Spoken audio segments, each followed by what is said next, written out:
life stories, the tales of life in Barbados through the years, as told by William and CARMEL Clarke. Public entertainment is big business in Barbados today. Barbadians have their fair share of options for lines and feds. But entertainment options for William and CARMEL Clarke in the mid-20th century was somewhat of a limited luxury. There wasn't many radios I can remember in this area. They had, if you had three, you had a lot that I know about. And those people that had a radio that you can listen to, they were special people. And I can remember listening to Joe Louis fights. As a boy, you can be seen on the street. That time, called the fights used to start 11 o'clock at night. And you couldn't go and out there because if you see men in those days used to wear jackets. I don't know the reason, but I see most senior men in jackets and felt hats. And you see them, you hear them onto the board of the house, any crease, because the houses in those days, majority of them, then you could look through them. Those chattel houses, yes. Chattel houses, you could see when the oil lamp burning. So you would listen through the board and hear those fights. So there wasn't many radios in those days. There wasn't many. I get that people worked so hard that they didn't have a lot of time for entertainment anyhow. Well, yes, some people they had dances and so on, but they call them excursions and dances and services, songs. Services, songs is on Sundays. Sundays they keep. Services, songs is on Sundays. Yeah. But they had dance. You attended any services? Huh? You attended any services? No, we were not in the age to attend the services. We would see people going. We seen well-dressed. We were children. People well-dressed and going to service. Yeah, like if they went to church, you know. But we were children, so we couldn't. The service of sound went out pretty recently, because I seem to remember witnessing one in St. John. We moved up here. We moved up here in 1960, 61. 61. We moved here in 1961. Yes, and they used to got service songs there. At Liberty. At Liberty, we used to got service songs there. And people used to come from all about. Yes, it used to be good entertainment.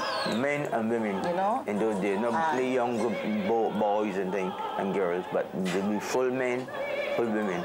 And the singing used to be nice. Singing, man, some voices, clear and distinct. And they had the choirs from the different avenues, different like St. George Choir, Chapman Lane Choir, the Orleans Choir, you know. And it used to be good entertainment for the people.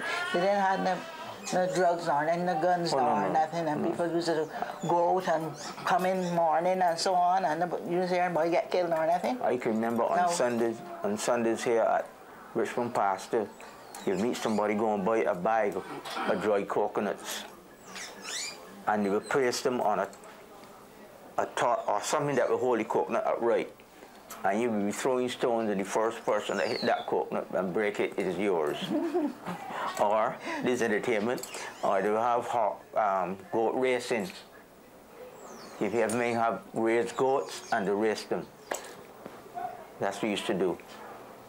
Well, in the theater, they only had two theaters at the time, the Empire and the Olympic. And that would be entertainment. Theater going was popular then? Oh yes, oh yes, oh yes, oh yes, oh yes. You're going to the Empire Theater. First thing you can go in there without a jacket. You can go in there, so you can go. When you come to the circle, when you go in the circle, you got to look a certain way. You can't go in the circle. No rabs. No, you must have a jacket. And the Olympic now was the action house, where you have the westerns and the different things. You could stand from in the Olympic, you could hear it down in Brandon's. We have John Wayne and those kind of action thing, you know, you could hear his aye. So that was entertainment.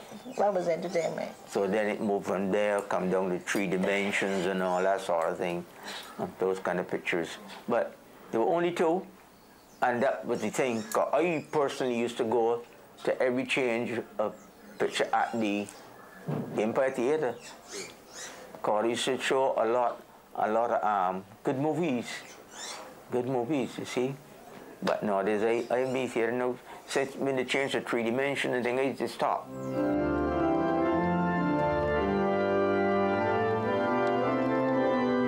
Sunday used to be a whole day at church.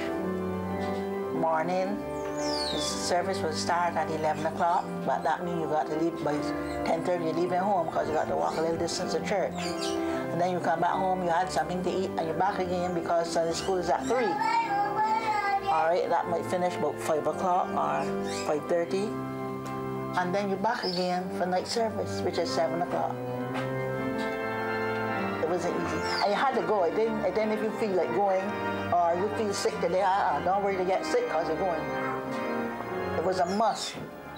And children who, didn't have clothing and could dress and go to church or go to Sunday school, they used to have open air meetings. And those children, and the parents too, would come out with a box or a bench or whatever, something to sit on, and they would listen to the sermon that is preached, and they would sing and clap their hands and so. But now, you don't get no open air meetings now. Well, I really had a mother that she belonged to the mission. She was a missionary person. But I didn't belong to like Anglican and Catholic and that sort of thing. But she used to make sure that when she going to church, I had to toe the line. I had to be there with her. I didn't privilege to have, it's called Sunday go to school things, but my main, during the week, my main thing was playing games. I was caught up in games. That was my main thing, but when it come to going to church with her, I had to go left of everything and go.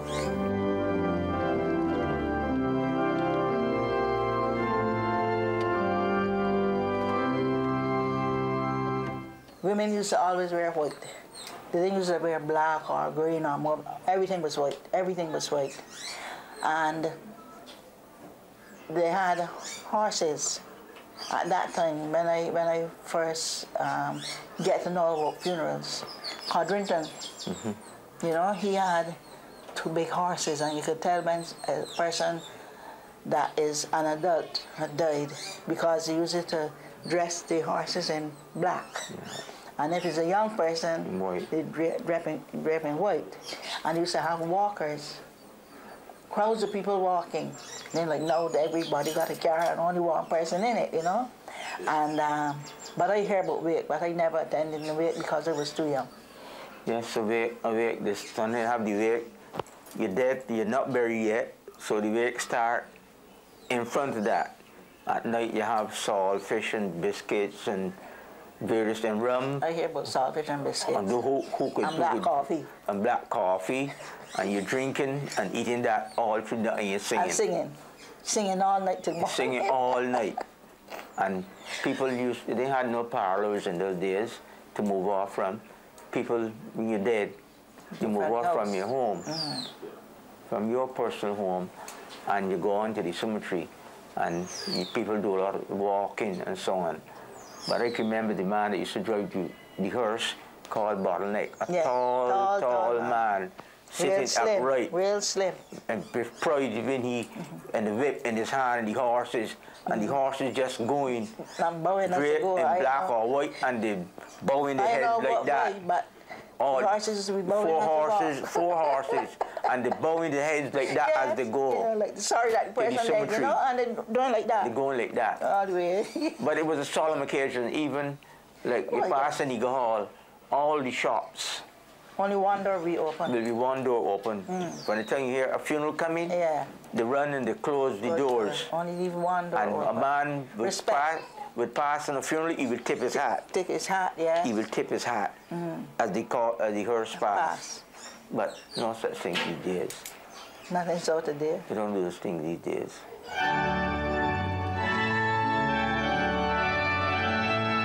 I don't know too much about weddings. I don't think I know much about weddings. I could remember going to a wedding which was a family of ours. And it was something big. It was big. But then they had like benches to those children and parents who wasn't able to attend the wedding, dress in wedding clothes. And they would have on their ordinary clothes and they would sit and they'd be served. This is at the wedding house? Yes, at the wedding house, But what we say about our wedding, in those days, people was freely in giving. Because I can remember taking a truck from through the bridge to St. John and bring down actually a whole load of coconuts. You get a sheep, you get eggs, everybody giving this one load they can marry, and people will give you. So it was good. Otherwise, nowadays, no, you don't get that. But people ask for material things such as like you have a gift list and so on. You go to Cave Shepherd and so on. But in those days, people only want to hear you can marry, and they will raise a pig, whatever, a sheep, and a thing with your wedding, hoping that they will get for that. And now people special, they say no gifts, they want monetary. What, monetary, whatever, contribution, however I call it.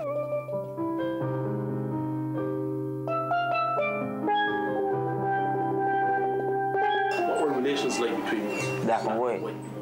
But I could tell you, Strathclyde, because that's the nearest to me.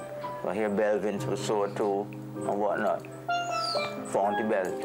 You think a boy looking my color could go through Strathclyde and I see you at the top of the road and shout for your name? They had a watchman. That man. His names come to me and go all the time. Can't remember I think I've seen him now with a jacket, oh, yes, a big felt hat, yes, and a stick. When he hear you, he would tell you, if you're going that way, he would tell you go back this way. You can't enter, out you go. Or if you're going in there and your mother working as a cook or anything at one of those houses, and he see you in the area, you have to tell him where your mother working, who she is. And he can walk you straight to the Mrs. house.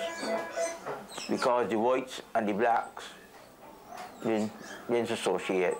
When you go through Peterkins there now, there was 2-foot stones with iron run right through them, right down to the length to get back to where the maternity is at the end of the road there.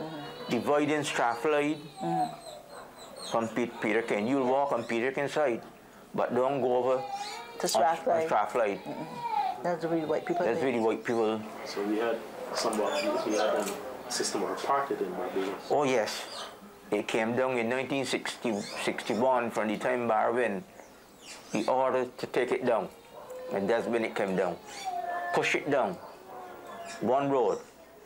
But it was just a division, the whites over there and the blacks over here.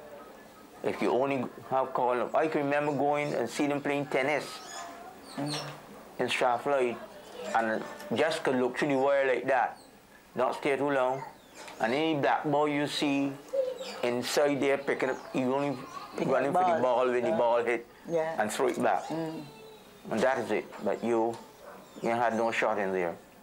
I see girls now at this moment and boys in banks in those places, but that was a no-no because they were only for white people. White people had the choice, and you then if you hear that your mother or father in those days was they call a stanchion washer. Those are people that used to work on the wharf with bags hooked around the waist. And you hear that you was bright and they call you to schoolmaster for any time to see her. You have the thing they look at you as a nobody. So they couldn't believe that a child that comes from that status could have education. Your father was a policeman or schoolmaster. Schoolmaster or anything like that. You had a chance. A chance. But if your parent was a domestic or sweeping the road, or there was you have a very little chance. Even though you may have the ability. Oh yes. Oh yes. Oh yes. Even though you have the ability, but your parent, where you come from, that's Isabel. Oh, he came from Settle Street or Nelson Street. Oh no. Or Chapman Lane. Chapman Lane, you don't have no shot. So Grantley Adams was the first that really started the movement. He started the movement with the agricultural people and so on, because that's where you have to go either picking palm grass or in the cane field or whatnot. He started the movement, and they would grant him that for a privilege to doing that. But coming on further on down, when it comes, the movement started in Barbados from the 60s. It started in the 60s. I could remember in 1961, because Sir Grantley had gone to the federal government in 58, and Dr. Hugh Cummins, he took over as premier, but the Democrat Labour Party win the government in 1961. And I could remember when they win the election, they first started to, Mr. Barr started hiring, they call it a crash program, and they allow people to work at the airport picking up rocks, cutting down trees, cutting down trees, so that it happened in November, so that the people managed to get money so they could buy ham, because you couldn't buy ham. Many people couldn't buy ham before that. It was out of reach, although it wasn't no big lot of money, but your salary couldn't reach it. Small. It was very, very small.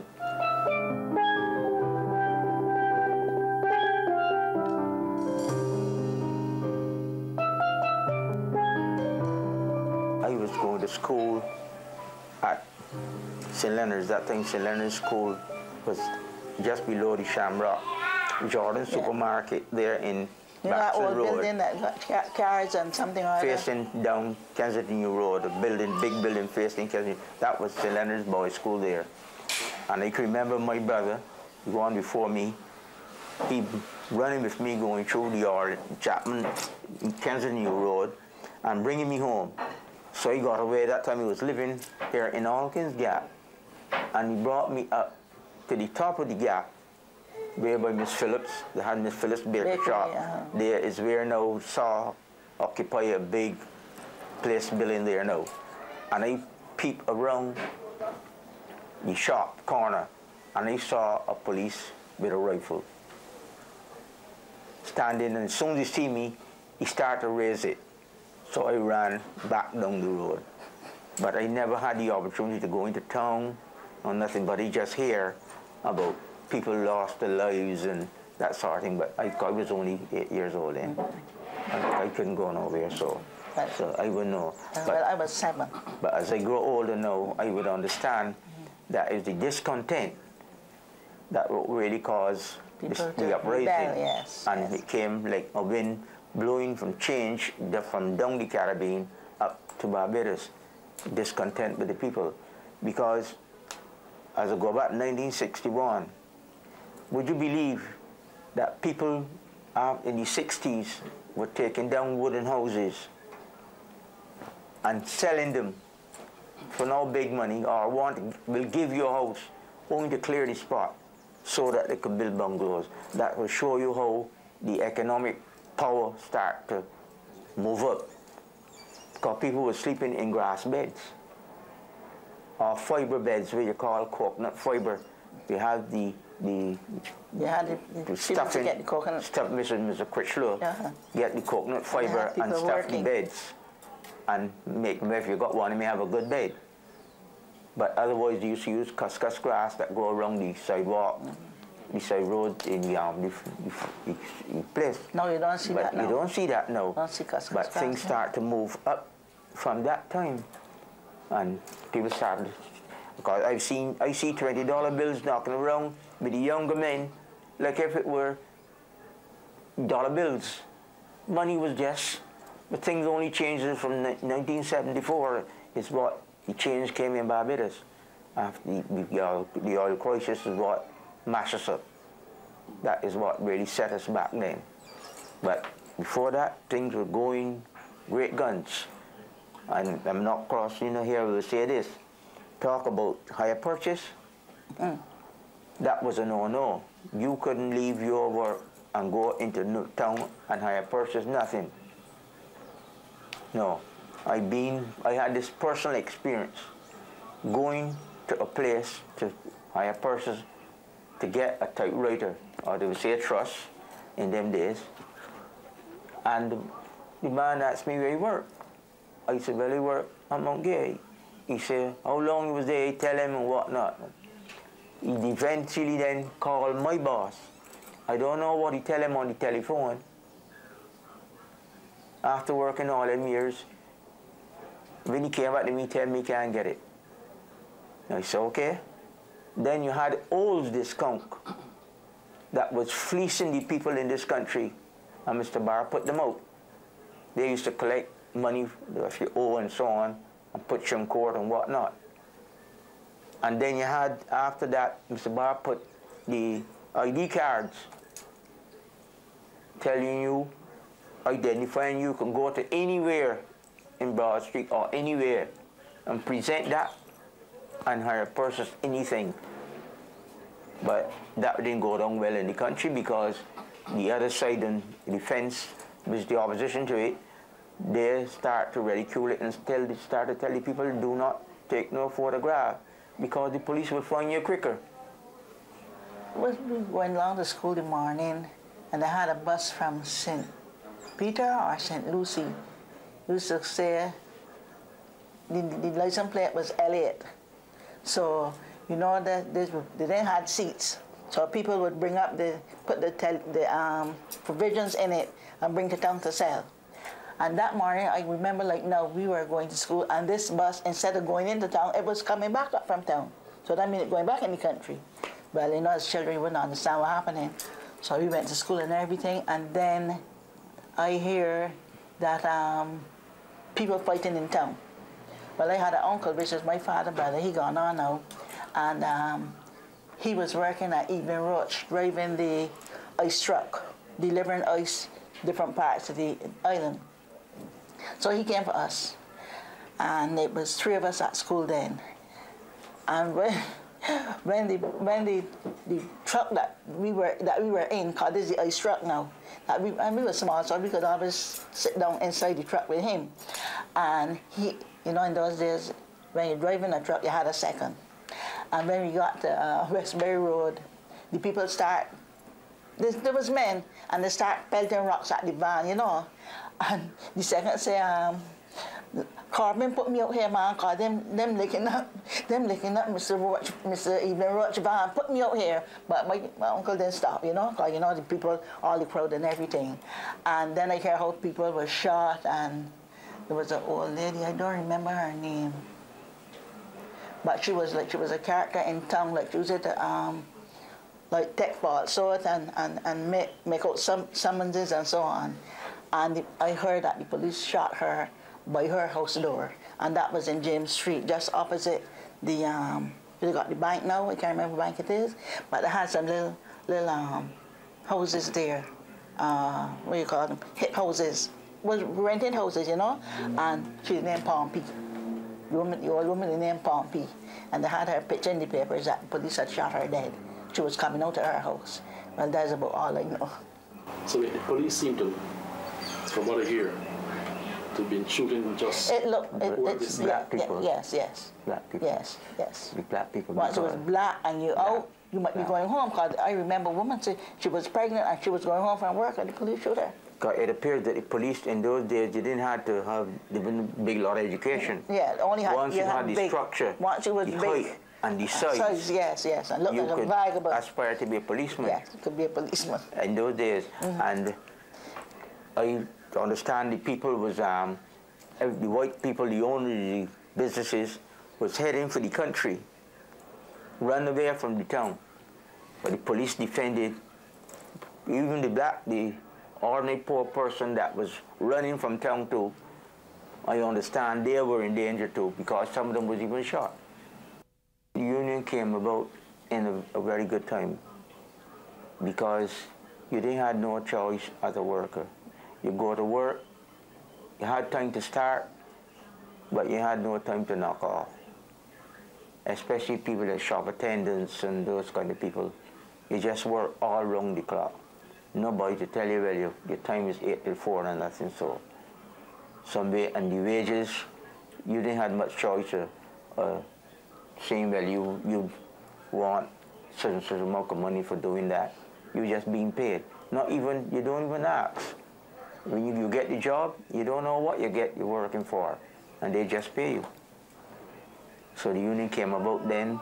Most of the union used to defend, the biggest division they had was sugar workers and the port. They was the mainstay of the Barbados Workers Union. They was the mainstay, sugar workers and the port. But would you say conditions improved? Yes, yes. By having the union, you had a better understanding. You had people to represent you. Because I've been to, I don't have a picture here now, I've been to the Codrington College in 1962. That was the first, you have with the delegates and so on at Codrington College. I've been in 1962 to teach us how to bargain on the workplace and what to do.